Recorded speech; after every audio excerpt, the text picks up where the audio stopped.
रात के लगभग 1 बज रहे होते हैं और एक बुजुर्ग व्यक्ति जो रिटायर्ड दरोगा होते हैं, वो उठते हैं बाथरूम जाने के लिए और बाथरूम जाते भी हैं और उधर से जब वापस आ रहे होते हैं, तो उनको कुछ अजीबो-गरीब आवाज़ें सुनाई देती हैं और जब उधर से वो उस आवाज़ के करीब पहुँचते हैं, तो वो आवाज़ कहीं और से नहीं बल्कि उनकी बहू के कमरे से ही आ रही होती है। अब जैसे ही बहू के कमरे से आवाज़ आती है, तो बहू के कमरे के अंदर वो झाँक करके देखने की कोशिश करते हैं, तो खिड़की से जब झाँकते हैं, तो देखते हैं कि जो उनकी बहू है वो किसी और के साथ यानी कि अंदर कमरे में 2 व्यक्ति होते हैं और उनके साथ वो रंगरेलियाँ मना रही होती है, बिल्कुल आपत्तिजनक स्थिति में होती है। जिसको देखने के बाद उन्होंने ये सोचा कि ऐसा करते हैं कि इसकी सारी जानकारी जो है अपने बेटे को देते हैं और उसकी उन्होंने वीडियो बना ली। लेकिन फिर उन्होंने सोचा कि अगर इस बात की जानकारी अगर अपने बेटे को देते हैं तो फिर बड़ा ही दिक्कत हो जाएगी। इसलिए उन्होंने अपनी ही बहू से एक सौदा करने का सोचा और वो सौदा इतना असरदार होता है और कितना खौफनाक होता है, ये तो पूरी कहानी जानने के बाद ही पता चलेगा कि आखिर उन्होंने सौदा क्या किया और आखिर उसका अंजाम क्या हुआ। चलिए घटना की शुरुआत करते हैं। नमस्कार, प्रणाम, मैं अविनाश। आज जिस सच्ची घटना के लेकर के आपके बीच में आया हूँ, ये सच्ची घटना उत्तर प्रदेश के कानपुर जिले की है। कहानी की शुरुआत करूँ उससे पहले जितने भी हमारे भाई, जितने भी हमारे बहन चैनल पे नए आए हुए हैं, उनसे विनती है, उनसे गुजारिश है कि चैनल को सब्सक्राइब कर लें और इस वारदात तक परिवार का हिस्सा बने। आपके प्यार और सपोर्ट की बहुत ज़्यादा ज़रूरत है, तो प्लीज़ आप लोग चैनल को सब्सक्राइब कर लें और वीडियो को लाइक कर दें। साथ ही साथ आप इस पूरे घटनाक्रम को सुनने के बाद आप अपनी राय कमेंट में ज़रूर लिखें और कहाँ से आप हमारी कहानी को देख रहे हैं, इसकी भी जानकारी हमें ज़रूर दें। वीडियो के लास्ट में जितने भी भाई हमारे कमेंट किए रहते हैं, मैं उनके नाम पढ़ता हूँ और पढ़ने के बाद सभी अपने पूरे वारदात तक परिवार के साथ शेयर करता हूँ, साझा करता हूँ। तो चलिए घटना की शुरुआत करते हैं। दरअसल उत्तर प्रदेश का एक जिला लगता है कानपुर और इसी कानपुर में एक जगह लगती है सिवली रोड। सिवली रोड का एक इलाका लगता है ये कल्याणपुर और इसी कल्याणपुर इलाके में एक व्यक्ति रह रहे होते हैं जिनका नाम रामचरण होता है।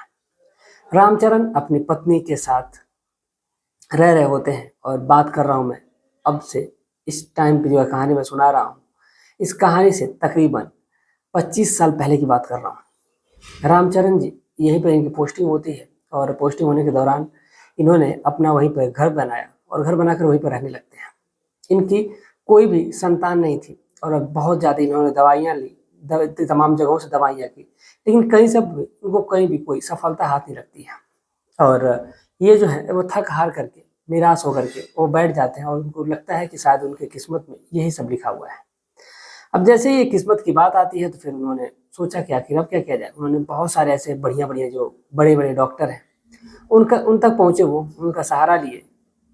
ये आईवीएफ जो कराया जाता है वो भी करवाया है, लेकिन कहीं से भी कोई भी फ़ायदा नहीं होता है।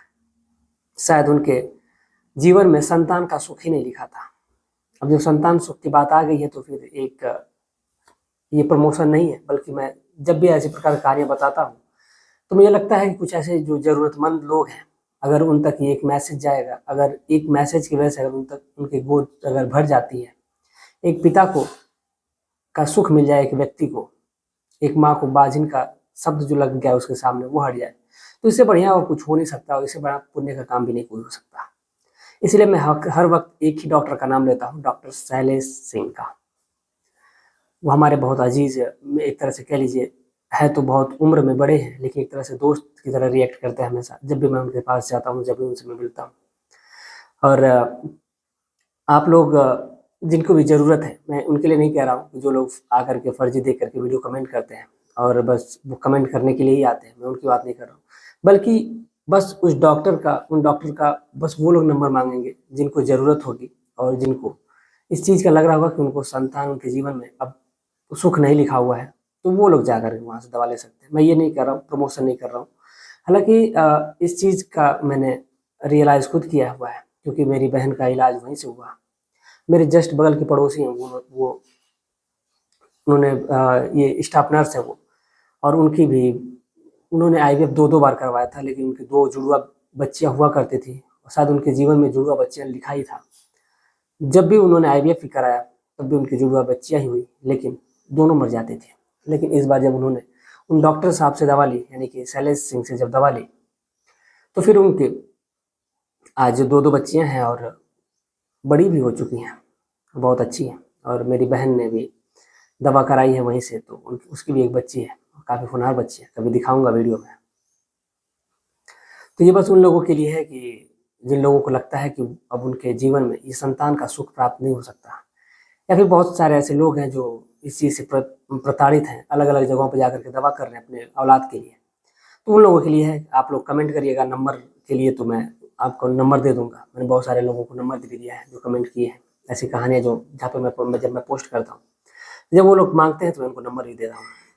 तो उम्मीद है कि जिसको ज़रूरत होगी वही बस कमेंट करेगा। आपसे ये हाथ जोड़ करके रिक्वेस्ट है। चलिए कहानी की शुरुआत करते हैं। दरअसल ये जो रामचरण जी होते हैं वो कहीं भी जाते हैं, लेकिन कहीं से भी उनको औलाद के सुख की प्राप्ति नहीं हो पाती है। फिर उन्होंने ये डिसाइड किया कि क्यों ना हम एक बेटे को गोद ले लेते हैं। अब इसीलिए उन्होंने अपने एक बेटे को गोद लेने की सोची और जाते हैं अनाथ आश्रम में, और वहीं से एक लड़का जो छोटा बच्चा होता है उसको गोद लेते हैं, और गोद लेने के बाद उसका नाम जो है वो रखते हैं भूपेंद्र। अब भूपेंद्र जो था वो धीरे धीरे बड़ा होने लगता है, पढ़ाई लिखाई में वो भी काफ़ी होनहार था। और पिता पिता का साया था, तो अब समझिए पिता जब दरोगा है तो फिर किसी भी चीज़ की कमी थी नहीं उसको। अब ऐसे ही वक्त कट रहा था, और वक्त के साथ साथ जो भूपेंद्र वो बड़ा होता गया। अब रामचरण जी को ये लगता है कि अब उनको अपने बेटे की शादी कर देनी चाहिए। अभी ये सारी चीज़ें वो सोच ही रहे थे, लड़की देखा ही जा रहा था। इधर उधर लड़की देख ही रहे थे तो एक लड़की पसंद भी आ जाती है, और जिस लड़की का नाम रानी होता है। और रानी से शादी की बात तय हो जाती है, और फिर शादी की एक डेट मुकर्रर की जाती है, और शादी भी हो जाती है। अब शादी के लगभग 6 महीने ही बीते रहते हैं। जो उनकी पत्नी है, धर्म पत्नी जो रामचरण जी की, उनकी तबीयत खराब होने लगती है, और वो इस दुनिया को छोड़ करके चली जाती है। अब जैसे वो चली गई, फिर एक बेटा जिसके सिर से माँ का साया उठ गया, एक नई नवेली दुल्हन आई थी जो अपने माँ के रूप में अपनी सास को देखती है, वो उसके ऊपर से भी माँ का साया उठ जाता है, बस पिता घर में बचते हैं। अब आखिर उसके जीवन में बचा ही कौन है। अब 3 लोगों का बस परिवार था। अब ये जो भूपेंद्र होता है, इसने बहुत अच्छी खासी डिग्री ले रखी थी, और ये इसने बिजनेस मैनेजमेंट का कोर्स कर रखा था। अब इसलिए वो ज़्यादातर उसका वक्त जो है वो बाहर ही गुजारा करता था। शादी के लगभग 1 साल से जब ऊपर गुजर जाते, 6 महीने बाद तो उसकी सास ही मर गई, और लगभग उसके बाद भी 1 साल बाद यानी कि शादी की तकरीबन अब डेढ़ पौने 2 साल हो चुके थे। अब धीरे धीरे जो ये लोग थे वो सदमे से बाहर आते हैं। अब रानी चूंकि घर में अकेली रहती है, अब वो सोचती है क्या कि वो करे भी तो क्या करे। क्योंकि जो भूपेंद्र था वो अपने काम के सिलसिले में महीने में 20 से 25 दिन बाहर ही रहा करता था। घर में ये ससुर और ये दोनों एक बहू, ये बस 2 ही लोग रहा करते थे। अब पूरे दिन जो रानी थी वो घर का काम धाम खत्म करने के बाद भी पूरे दिन खाली ही पड़ी रहा करती थी। तो एक दिन वो भूपेंद्र से कहती है कि ये बताइए कि मैं पूरे दिन करूँ तो क्या करूँ, घर में मैं बैठी बैठी बोर हो जाती हूँ, कोई काम बताइए जिसे मैं करूँ और मैं दिन भर बिजी रहूँ। जो भूपेंद्र होता है वो कहता है कि तुम्हें कमाने की क्या जरूरत है, पैसे रुपए की कोई कमी है नहीं, मैं तुम्हें एक एंड्रॉयड फ़ोन दे देता हूँ, और जिससे तुम आराम से सोशल मीडिया का सहारा लो, उस पर टाइम पास हो जाएगा, तुमको पता ही नहीं चलेगा कि कब सुबह से शाम हो गई है। तो वो कहती है ठीक है। अब भूपेंद्र उसी शाम को जाता है मार्केट, और मार्केट से वहाँ से एक एक्सपेंसिव काफ़ी बढ़िया वाला जो फ़ोन है तकरीबन 1 लाख के करीब का, वो फ़ोन लेकर के आता है, और ला करके अपनी पत्नी को गिफ्ट कर देता है। और फिर वहाँ से वो रात में रुकते हैं, और रुकने के बाद फिर अगली सुबह ही उसकी फ़्लाइट थी, वो भी सिंगापुर के लिए, उसको बाहर जाना था। अब वो चला जाता है। इधर जो उसकी पत्नी थी वो अपना फेसबुक, इंस्टाग्राम, ये सारी चीज़ें जो है वो एक्टिवेट करते उसमें, और एक्टिवेट करने के बाद धीरे धीरे ये अपना जो सोशल मीडिया में है इसी में अपना दिन भर व्यस्त रहती थी। इधर जो रामचरण जी उनको खाना मिलता था, खाते पीते थे, वो भी मस्त रहा करते थे, अपना दिन भर इधर उधर घुमा करते थे। शाम को आते थे तो बहू खाना बना करके दे दिया करती थी। अब ऐसे ही वक्त कट रहा था, सब कुछ सही चल रहा था। लेकिन जब से ये रानी ने सोशल मीडिया का जब सहारा लिया, फेसबुक जब इंस्टॉल करती है, तो इसकी मुलाकात एक लड़के से होती है।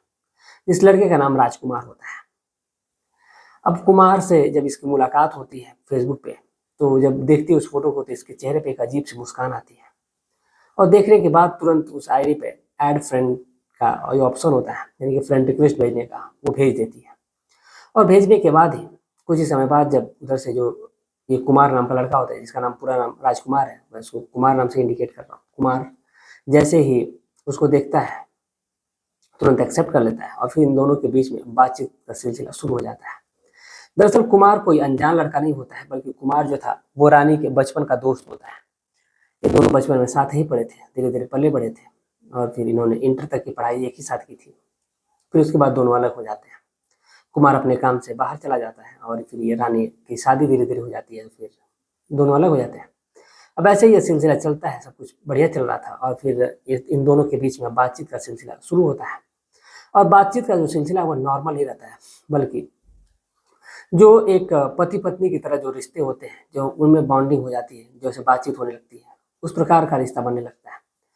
जब भी इन लोगों को मौका मिलता है ये लोग वीडियो कॉल पे बात किया करते थे और वीडियो कॉल पे जो रानी है वो अपने कपड़े उतार दिया करते थे, कुमार अपने एक तरह से जैसे जो पति पत्नी जो करते हैं वो सब वीडियो पे वल्गर चैट टाइप का, वल्गर वीडियो टाइप का ये लोग अपना काम करते हैं। अब इन दोनों के बीच में बेचैनी इतनी बढ़ जाती है कि फिर इन्होंने एक वक्त निर्धारित किया और जो रानी है वो कहती है कि तुम आओ मेरे कमरे पे। जब उसका ससुर जब सो जाता है तो रात के अंधेरे में वो कुमार को अपने घर पे बुला लेती करती है और ऐसे ही वक्त के साथ साथ ये दोनों एक दूसरे के हम बिस्तर हो जाते हैं एक साथ और ऐसे ही इन दोनों का जो सिलसिला है वो शुरू रहता है और चल रहा होता है। क्योंकि कुमार को इस बात की जानकारी थी कि जो उसका पति है वो बाहर ज़्यादातर रहता है, अब इसलिए ये खुद पे कंट्रोल नहीं कर पाती है। अब इसीलिए वो रात रात भर उसके साथ रंगरेलियाँ मनाता था, वो भी अपने प्रेमी के साथ यानी कुमार के साथ रंगरेलियाँ मनाया करती थी। वैसे ही वक्त कट रहा था।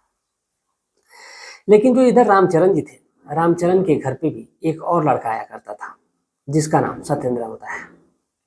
दरअसल जो सत्येंद्र था वो इसका दोस्त था भूपेंद्र का, और जो भी घर का काम धाम रहा करता था ये सत्येंद्र ही कर लिया करता था। जो भी जरूरत की चीजें होती थी, मार्केट चलाना होता था या फिर कहीं रामचरण को जाना होता था, उनको लेकर के आना, लेकर के जाना, और धीरे धीरे कहीं ना कहीं उसका जो रुझान था वो रानी के प्रति था।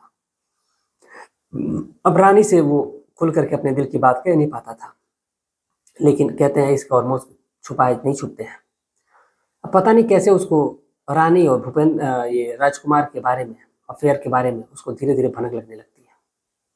शायद उसने वीडियो चैट पे कभी देख लिया था और एक बार वो बैठा हुआ था, उसका फ़ोन वहीं पे रखा हुआ था रानी का, फ़ोन में उसका पासवर्ड नहीं था और रानी किसी काम से अंदर गई हुई थी और उसी फ़ोन को देखते हुए जब उसने व्हाट्सएप की चैटिंग खोली थी तो चैटिंग में वो उसके साथ जो राजकुमार के साथ जो उसने चैट करा था, वीडियो भेजा था अपने प्राइवेट पार्ट्स का या फिर अलग अलग चीज़ों का, गंदी तरह की जो चैटिंग हुई थी जिसको पढ़ने के बाद सत्येंद्र को समझते देर नहीं लगती है। जो वीडियो जो चैट उसने अपने पति से कभी नहीं की थी वो चैट उसने राजकुमार से की थी। अब इसी चीज़ को समझते हुए उसको जब देर नहीं लगती है, अब फिर धीरे धीरे ऐसे ही वक्त कुछ दिन तक और गुजरता है और फिर एक दिन जो सत्येंद्र है वो सीधा सीधा रानी से जा करके बातचीत करता है। जब वो रामचरण को बैंक छोड़ करके आता है तो फिर रानी से सीधे मुलाकात करता है और कहता है कि जो तुम कर रही हो ये सही नहीं कर रही हो, मैं भूपेंद्र को बता दूंगा। अब इस पर रानी तो पहले तिलमिलाती है और पहले उस पर गुस्सा झाड़ने की कोशिश करती है, लेकिन जो बात होती है सारी जो चैट होती है वो उसको दिखा देता है, क्योंकि उसने अपने फ़ोन में इसका फ़ोटो ले रखा था, रिकॉर्डिंग कर रखी थी। कहता है ये सारी चीज़ें मैं भूपेंद्र को भेज दूंगा। तो कहते नहीं, जो भी तुम्हें करना हो कर लो, लेकिन ऐसे काम मत करो, मेरा घर उजड़ जाएगा। तो वो कहता है कि ठीक है। अब इधर जब वक्त दिन में सत्येंद्र के साथ तो रात में राजकुमार के साथ जब भी वक्त मिला करता था तो इधर ये दोनों के साथ बारी बारी से शारीरिक संबंध बनाती है। अब कहीं ना कहीं राजकुमार को इस बारे में भनक नहीं थी कि उसका जो अफेयर है वो सत्येंद्र से भी चल रहा है, लेकिन रानी को इस बारे में, दोनों के बारे में पता था। अब सोचते हैं क्यों ना एक प्लान किया जाए और दोनों को एक साथ बुलाया जाए और दोनों के साथ एक बार मजे लिया जाए। तो वो ये प्लान के तहत वो राजकुमार को भी ये बात बताती है और कहती है कि सत्येंद्र जबरदस्ती कर रहा है मेरे साथ मिलने का, वो कर रहा है, एक साथ हम दोनों, तुम दोनों के साथ आना चाहती है। तो वो कहता है कि ठीक है, कोई मुझे ऐतराज नहीं है। और फिर दोनों को एक साथ रानी जो है वो रात के अंधेरे में बुलाती है और जब ये दोनों ऐसे, ये तीसरी बार होता है, तीसरी बार में जब दोनों सत्येंद्र और यानी राजकुमार जब दोनों पहुंचते हैं उसके साथ शारीरिक संबंध बना रहे होते हैं, तो ये जो रामचरण जी होते हैं, रिटायर्ड दरोगा होते हैं, उनकी नींद खुल जाती है और वो पानी पीने के लिए जाते हैं नीचे। और जब आ रहे होते हैं तो जब फुसफुसाहट की आवाज़ कमरे से आती है और जो अजीबोगरीब आवाज़ आती है तो उस आवाज़ की तरफ बढ़ते हैं और फिर वो देख लेते हैं। और देखने के बाद जब अगली सुबह जब होती है तो उस रात उन्होंने कुछ भी नहीं कहा, लेकिन सुबह जो होती है वो कहती है कि रामचरण जो होते हैं वो कहते हैं कि जो तुम ये कर रही हो वो बहुत गलत कर रही हो, मैं अपने बेटे से तुम्हारी सारी कारनामे जो है वो बता दूंगा। तो जो रानी होती है वो बड़ी तेज और तर्रार मेहरारू होती है, और इस प्रकार की जो औरत होती हैं वो बहुत ही ज़्यादा ही चालाक होती हैं। तो वो कहती है कि नहीं, आप ऐसा नहीं करिए, आप जो कहिए मैं करने के लिए तैयार हूँ। तो जो रामचरण होते हैं काफ़ी सीधे और सुलझे किस्म के इंसान होते हैं, वो कहते हैं कि ठीक है, और तुम आज के बाद उन दोनों से नहीं मिलोगी, किसी से बातचीत नहीं करोगी, बस अपने काम से मतलब रखोगी। तो जो रानी होती है वो कहती है कि ठीक है। रानी ने कुछ और ही उम्मीद लगाई थी कि उसका जो ससुर है उससे कुछ और ही डिमांड करेगा, लेकिन रामचरण ऐसा नहीं करते, बिल्कुल भी नहीं करते। और फिर रानी ने अपने प्रेमियों से इस बारे में बातचीत करी, और बातचीत करने के दौरान उन्होंने कहा कि अब इस बूढ़ों को रास्ते से हटाना पड़ेगा। अब इसी प्लान के तहत उसने मेडिकल शॉप से दवा लाई, और जो राजकुमार है, राजकुमार जो था, वो पूछता है कि आखिर उसको बीमारी क्या है, तो बताती है कि उसको सांस की बीमारी है, और इसलिए उसको कुछ स्लो पॉइजन टाइप का दिया जाता है, जिससे वो रामचरण है वो जल्द ही इस दुनिया को छोड़ करके चला जाता है। अब जैसे दुनिया को छोड़ करके चला जाता है तो फिर अब घर में बचता है ये भूपेंद्र और रानी, बस दो ही लोग बचते हैं। अब भूपेंद्र ज़्यादातर अपने काम के सिलसिले में बाहर रहा करता था, और इधर जो राजकुमार है और उसका एक और प्रेमी दोस्त है, एक तरह से सत्येंद्र कह लीजिए, ये दोनों बारी बारी से आकर के संबंध बनाया करते थे। अब धीरे धीरे एक दिन इस बारे में भूपेंद्र को भी भनक लग जाती है। जैसे भूपेंद्र को भनक लगती है तो फिर वो अपनी पत्नी को डांटता है, फटकारता है। तो जो रानी होती है वो अपने प्रेमी यानी कि सत्येंद्र से कहती है कि इसको रास्ते से हटाना पड़ेगा। अब जैसे इस प्रकार की बातें सुनते हैं वो दोनों, तो कहते हैं कि ठीक है। अब इसीलिए वो एक मेडिकल शॉप पे जाते हैं, और मेडिकल शॉप पे जाने के बाद एक पता चलता है कि एक ऐसी दवा है जो इसको देने के, जो इंजेक्शन है, इंजेक्शन को लगाने के लगभग 4 घंटे बाद वो व्यक्ति मर जाता है। तो वो कहती है कि ठीक है, लेकिन वो कहता है कि ध्यान रखना है कि इसको 4 घंटे से पहले नहीं, उसको हॉस्पिटल नहीं और हॉस्पिटल पहुंच जाएगा तो फिर वो बच जाएगा। तो वो कहती है कि ठीक है, लेकिन दवा ये इंजेक्शन देने के लिए तैयार नहीं था वो, क्योंकि बार बार रिक्वेस्ट कर रहे थे सत्येंद्र और राजकुमार, लेकिन वो देने के लिए तैयार नहीं था। अब रानी कहती है कि वो जाएगी। वो जाती है तो उससे इस प्रकार से बहलाती है, फुसलाती है, हालांकि उसके पास उसको सोने तक के लिए भी मजबूर कर लेती है, उसके पास सोती है, और सोने के बाद उसके साथ शारीरिक संबंध बना करके फिर उससे वो इंजेक्शन लेकर के चली जाती है। सोचिए, एक औरत इस प्रकार की गिर जाती है कि वो अपने पति को मारने के लिए दूसरे के पास सो करके उससे जहर की दवा लेकर के आती है, और ला करके जब भूपेंद्र सो रहा होता है, उसकी तबीयत खराब होती है, तो एक नकली डॉक्टर को बुलाती है, ये नहीं कि ये राजकुमार को ही बुलाती है, और उसको नकली डॉक्टर बना करके और उसे इंजेक्शन दिलवा देती है वो, जिससे वो मरने के कगार पे आ जाता है। और सारी बातें उसको पता ही थी। जैसे 4 घंटे का वक्त गुजरता है तो फिर वो ले करके सीधा वहाँ से हॉस्पिटल जाती है, और जब हॉस्पिटल जाती है तो जो डॉक्टर है, जैसे उस व्यक्ति को देखते हैं, अपना इलाज शुरू करने ही वाले होते हैं, तब तक वो व्यक्ति दम तोड़ देता है।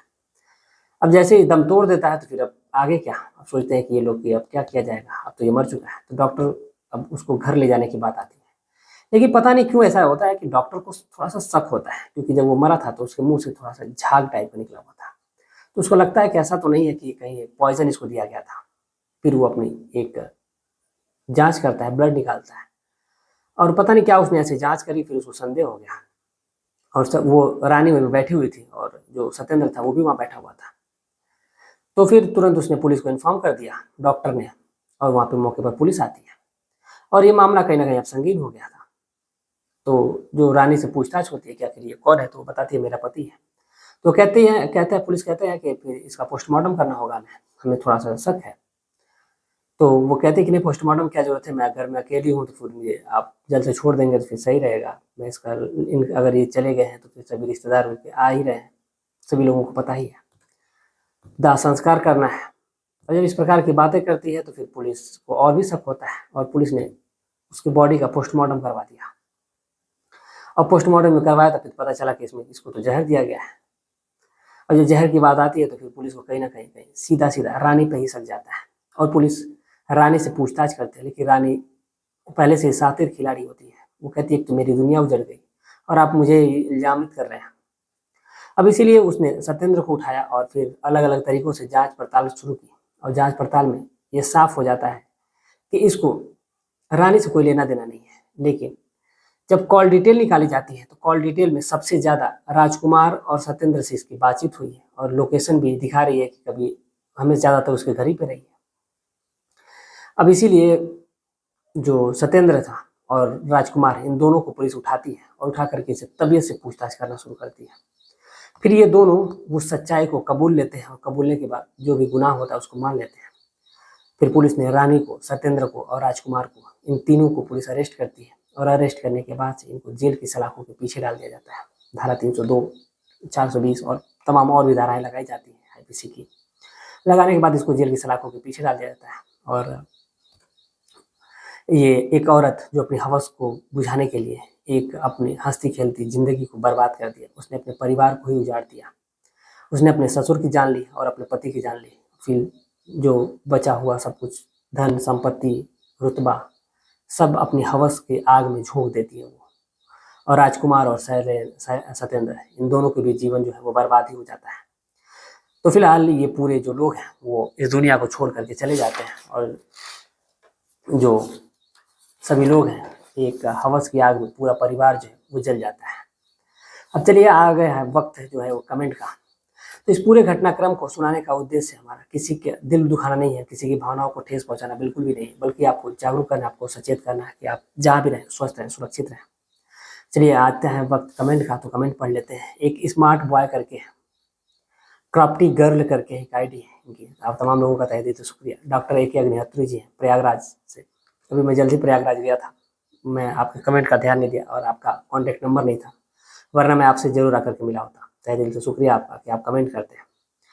और आप, उम्मीद करता हूँ कि आप हमें मैसेज जरूर करेंगे कि आप, मैं जल्दी फिर से प्रयागराज आने वाला हूँ, तो जब भी आऊँगा तो आपसे जरूर मुलाकात करूँगा। राजवीर सिंह पोसवाल एडवोकेट जी, हसनपुर अमरोहा उत्तर प्रदेश के रहने वाले हैं, एडवोकेट हैं। तो मैंने आपसे कहा था कि आप हमें मैसेज करिएगा, अपना नंबर हमें सेंड करिएगा, हमें आपसे बातचीत करनी है कुछ।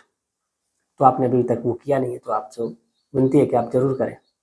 ये नुमान खान जी हैं, ये बिहार के रहने वाले हैं। अनुराग तिवारी जी हैं, पलक गुप्ता जी हैं, डॉक्टर राम प्रकाश जी हैं, जयप्रकाश मिश्रा जी हैं, शैलेंद्र साहू जी हैं, नरेंद्र सिंह जी हैं और अगले नंबर पे अरुण कुमार यादव जी हैं। तो आप तमाम लोगों का तहे दिल से शुक्रिया। आप लोग इतना प्यार और सपोर्ट बनाए रखें। उम्मीद है कि ऐसा अपना प्यार और सपोर्ट बनाए रखेंगे। मिलते हैं एक और सच्ची घटना के साथ, तब तक के लिए जय हिंद, जय भारत।